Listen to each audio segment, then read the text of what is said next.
You know that moment where you open your bank app at night, half excited, half terrified, and you see it, $100,000. And instead of fireworks, your brain goes, cool, so what if I nest this up? Be honest, did you think you'd feel safer than this? Or did it somehow feel like the pressure just doubled? You're not weird for feeling that. Hitting your first $100,000 is a real win, and it also flips the game on you in a way nobody warns you about. Because the stuff that got you here, light-knuckle saving, saying no to everything, obsessing over every little expense, won't be the stuff that gets you to the next level. The playbook changes once your money's heavy enough to matter. Here's where we're going. First, we're at a lockdown, but nothing can derail me basics. Then we'll aim your dollars into the few places that actually move the needle. And finally, we'll set up the simple system that turns $100,000 into $300,000, then $500,000, then, eventually, 7 figures, without you feeling like you're sprinting forever. And to make this feel real right away, run this in your head. If you've got $100,000 invested, and it averages 7% a year over time, that's about $7,000 in growth in a year. That's your money quietly doing a side job. Now compare that to when you had $10,000 invested. Same 7%, that's $700. You still had to do basically all the work. That's why people say the first 100K is the hardest. Up to now, your progress mostly came from you pushing. After this, it starts coming from the money pushing back. But there's a catch. Right when compounding starts getting interesting, a lot of people either freeze or they get bored and start swinging at random pitches. One common mistake is keeping everything in cash because it feels safe, even though inflation's quietly taking bites out of it every single year. Another mistake is doing the opposite and chasing some miracle investment because you feel like you're behind. So let's set the tone. This isn't about being perfect. It's about building a setup that makes the smart move the default move, even on the months where life gets loud. All right, first thing. You need a safety buffer that protects your investing brain from your panic brain, not because you're fragile, but because you're human. If an unexpected expense hits and you've got to sell investments at the worst time, the market didn't beat you, you got forced into a bad moment. That's what we're preventing. A solid target for most people with a steady paycheck is 3 to 6 months of core expenses in cash, parked somewhere boring and accessible, not your whole net worth. Just your nothing breaks me money. This week, write down your monthly bare-bones number: housing, food, utilities, insurance, minimum debt payments, and multiply it by 3, then by 6, so you got a clear cash target instead of a vague feeling.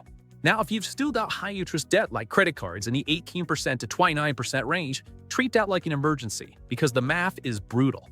Getting a guaranteed 20% return by paying that off beats almost anything you can responsibly do in the market. The myth is that investing is always the move. The reality is that 22% interest is a fire, and you don't build wealth while your house is on fire. If your only debt is something like a reasonable fixed-rate student loan or a mortgage, that's a different conversation. But the high-interest stuff? That's the leak you patch first. Here's the quick way to seal the difference. $10,000 on a card at 24% is about $2,400 a year in interest. That's $200 a month getting donated to your past self's bad decisions. Once your buffer exists and a high-interest debt is handled, you've earned a right to focus on the fun part, making your $100,000 actually behave like $100K, and yeah, you might still feel like you're one mistake away from losing it. That feeling fades when your plan gets simple and repeatable. Now we're moving into the part almost nobody explains well, where each new dollar should go after $100,000. So you're not just saving, you're building. Think about your money like a boulder you pushed up a hill for years. Getting it to the top took willpower. Now your job is to stop kicking it sideways. A better approach than, I'll just figure it out each month, is a clean order of operations. Not fancy, just deliberate. If your job offers a retirement plan match, that match is basically an instant raise. If you're skipping it, you're turning down free money because you're busy being responsible in the wrong direction. So the first lane is capture the match if you've got it. The next lane is get consistent investing into broad, diversified funds so you're not betting your future on one company, one sector, or one viral story. And the next lane is anything extra you can invest goes into the accounts you can actually stick with automatically, month after month. Here's a decision tree that keeps you from overthinking it. If you'd lose sleep watching your investments drop 10% in a rough year, keep a slightly bigger cash buffer and invest the rest steadily anyway. If you've got 10 plus years before you need the money, you can generally afford more stock exposure than you think because time is what smooths the bumps. If you're within 5 years of a big goal, like a house down payment, money for that goal shouldn't be riding the roller coaster. That's not cowardice, that's matching the tool to the job. And yeah, markets won't hand you a smooth 7% every year, but over long stretches, the odds have favored patient, diversified investors. Let's make the math feel tangible again. Say you keep $100,000 invested and you add $1,000 a month. That's $12,000 a year in contributions. The market averages around 7% over time. Your first year's growth might be something like $7,000 on the original money, plus a bit on what you added along the way. Call it roughly $20,000-ish in progress between growth and contributions, depending on timing. That's the shift. It stops being my savings are crawling. It becomes my system is stacking. But the middle zone from $100,000 to $300,000 can feel slow because you can still see every wobble, and the account isn't big enough to feel unstoppable yet. That's where people sabotage themselves. They check balances too often, they get spooked by headlines, they pause contributions for just a couple months, and suddenly the compounding engine keeps getting turned off and on like a flickering light switch. Another common mistake is upgrading life every time income rises, so your savings rate never actually grows. You'll hear someone say, "I'm making way more than I used to," and then you look closer and the car payment, the rent, the subscriptions, and the "we deserve it" spending ate the whole raise. So here's a rule that's boring and powerful. Every time your income goes up, your investing goes up automatically. Not someday, automatically. If you get a 6% raise and your take-home pay rises by, say, $300 a month, you don't need to save all $300. But if you invest even $150 of it, you just bought yourself momentum without feeling deprived. That's how you keep your lifestyle from sprinting ahead of your future. If you want one clean benchmark, aim to invest 15% of your gross income as a baseline, if you're starting at $100,000. If you can push toward 20% over time, your timeline changes fast. And I mean fast in a way you can actually feel. At $100,000 invested, a 7% average year is about $7,000. At $300,000, that same 7% is about $21,000. At $500,000, it's about $35,000. Same behavior, totally different results. That's why this stage is about system, not stress. If you're getting value out of this and you want more money videos that stay practical instead of hype, subscribe. Now let's talk about the thing that makes $100,000 either explode into real wealth or sit there like a trophy you're scared to touch. It's your monthly surplus. Not your salary, not your hustle, your surplus. If you don't know your surplus, you'll keep guessing, and guessing is how money leaks happen. So you need two numbers that you can say without thinking. Your keep life running number and your I can invest this without breaking anything number. Once you've got those, your plan gets simple. Protect the base, invest the surplus, raise the surplus over time. The easiest way to raise the surplus isn't skipping another coffee. It's making your income grow faster than your spending. That's where career leverage comes in. If you can add $5,000 a year to your income through a job switch, a promotion, or a skill upgrade, and you invest half of that, that's an extra $2,500 a year going into your future. Over 10 years, that's $25,000 contributed, plus growth on top of it. And if you can do that a few times, you're not saving harder, you're playing a bigger game. Let me give you a clean case study because this is where the path stops feeling abstract. Imagine Chris, 31 years old, just hit $100,000 net worth between retirement accounts and a brokerage. He's pumped. Then he buys a nicer car because he earned it, and the payment is $550 a month. That's $6,600 a year. Over 10 years, that's $66,000 that could have been invested. And that's before growth. At a 7% average return over time, investing $550 a month for 10 years is roughly in the neighborhood of $95,000 to $100,000. So the reward card didn't just cost $66,000, it cost the better part of a whole extra $100,000 milestone. And the wild part is, he still could have upgraded his life. He just upgraded it in the most expensive way possible, a fixed monthly payment that never stops. The better approach is upgrading in ways that don't permanently raise your monthly baseline. Take the trip, buy the better mattress, fix the thing that annoys you every day. Just be careful with the stuff that locks you into payments, because the real flex after $100,000 is keeping your options open. Here's another way to frame it. Your first $100,000 proved you can build. Your next $200,000 proves you can steer. Steering means you stop treating every dollar the same. You start asking, is this dollar buying freedom later, or is it buying a bill I'll hate in 6 months?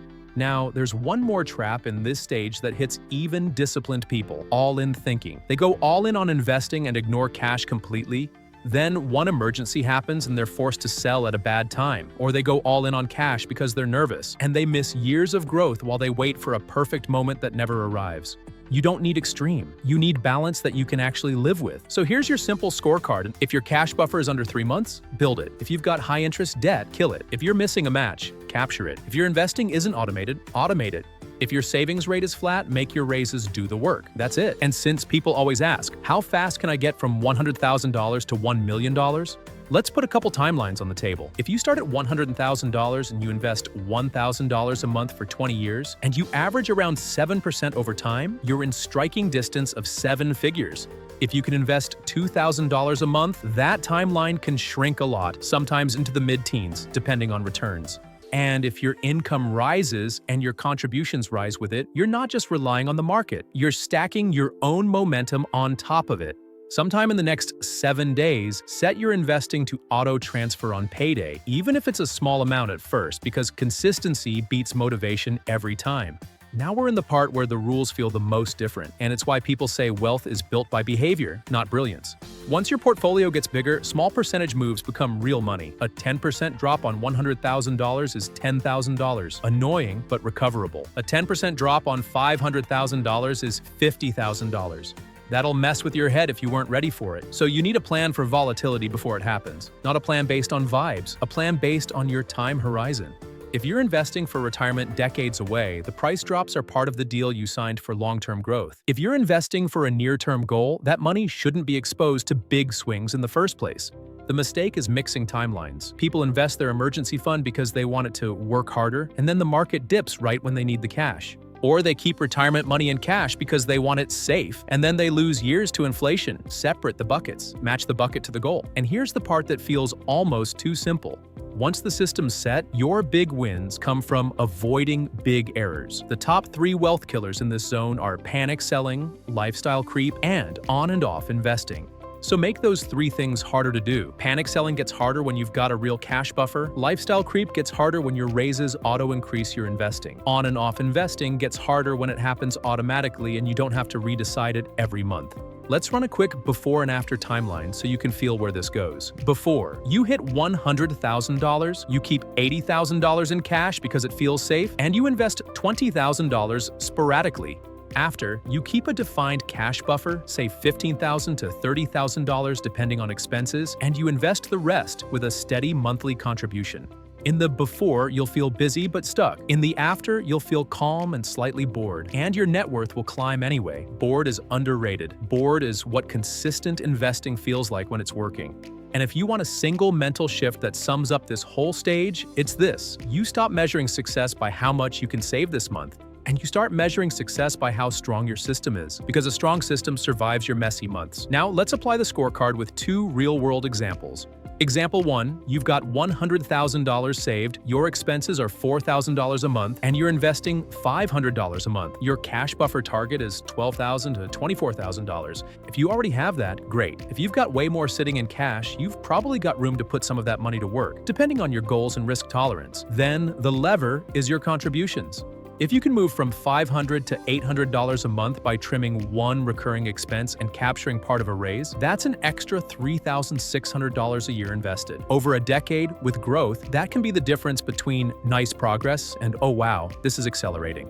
Example 2, you've got $100,000 saved, but you also have $8,000 on a credit card at 25%. That interest is about $2,000 a year. Your best move is getting rid of that debt fast while still capturing any employer match, because you're basically paying a guaranteed penalty every day it sits there. Then, once it's gone, you redirect that payment straight into investing so you keep the habit, just aimed at your future instead of your past. Notice how neither example needed a secret stock. They needed clean priorities. Now let's lock in the final piece. How you keep this going without feeling like you're sacrificing forever. You're allowed to enjoy your money. You just want your enjoyment to be intentional, not automatic. So decide what you actually care about spending on and cut the stuff that's just there because it's slowly piled up. That's how you raise your savings rate without feeling punished. And don't underestimate how much a 5% savings rate shift matters.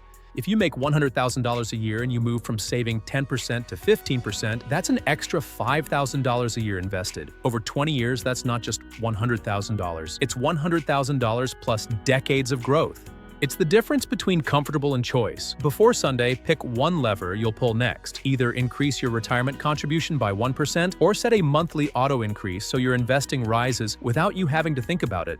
All right, let's bring it home. After your first $100,000, the goal isn't grinding harder. It's building a safer base, aiming your dollars into the right lanes, and scaling the system with your income while you keep lifestyle creep on a leash. Keep a real cash buffer so you're never forced into dumb timing. Handle high-interest debt like the emergency it is. Invest consistently in diversified assets and automate it so your plan doesn't depend on your mood. Then let your raises grow your investing before they grow your bills. That's how $100,000 turns into the kind of money that changes your options. You already proved you can do the hard part, and the next part's mostly about staying steady. Keep going, and future, you're going to be really glad you didn't flinch. Subscribe for more.